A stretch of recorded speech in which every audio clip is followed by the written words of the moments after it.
Pelaksanaan program makan bergizi gratis di Sekolah Dasar Negeri 1 Latu Halat mendapat respon yang sangat positif dari guru dan para siswa. Program ini memberikan manfaat besar terutama bagi orang tua yang tidak perlu lagi repot menyiapkan makanan bagi anak-anak mereka. Seluruh siswa SD Negeri 1 Latu Halat yang berjumlah 208 siswa dapat menikmati makan bersama dengan menu yang sama, sehingga tidak ada perbedaan di antara mereka. Pada hari keempat, menu yang disajikan terdiri dari nasi putih, ayam saus, kacang panjang, dan buah pisang. Menu yang bergizi ini diharapkan dapat mendukung kesehatan dan konsentrasi siswa selama jam pelajaran. Selain itu, perbedaan program ini juga memberikan rasa kebersamaan di kalangan siswa karena mereka dapat makan bersama tanpa memikirkan perbedaan dalam jenis makanan.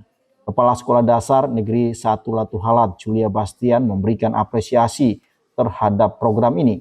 Ia menyatakan bahwa meskipun menu yang disediakan sudah cukup baik, hingga hari keempat program ini belum ada penambahan menu susu. Julia Bastian berharap agar pemerintah dapat menambah susu dalam menu makan untuk melengkapi gizi yang diperlukan oleh siswa.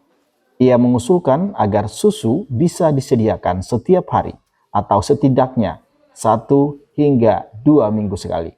Sebagai pimpinan sekolah, saya juga sangat mendukung program pemerintah dalam hal ini pemberian makanan bergizi bagi anak sekolah, lebih khusus di tingkat SD.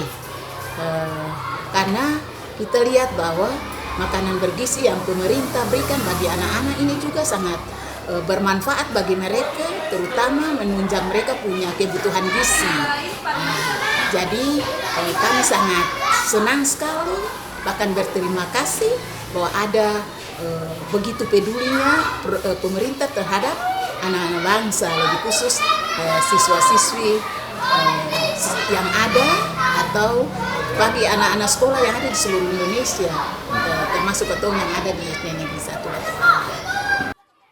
Program makan bergizi gratis tidak hanya memberikan manfaat secara langsung kepada siswa, tetapi juga membantu orang tua yang mungkin mengalami kesulitan dalam menyiapkan makanan untuk anak-anak mereka. Secara keseluruhan, program makan bergizi gratis ini diharapkan dapat terus berjalan dan berkembang di masa depan. Dengan dukungan dari berbagai pihak, program ini bisa menjadi solusi nyata dalam mewujudkan generasi muda yang sehat, cerdas, dan berprestasi. Mingus Noya melaporkan.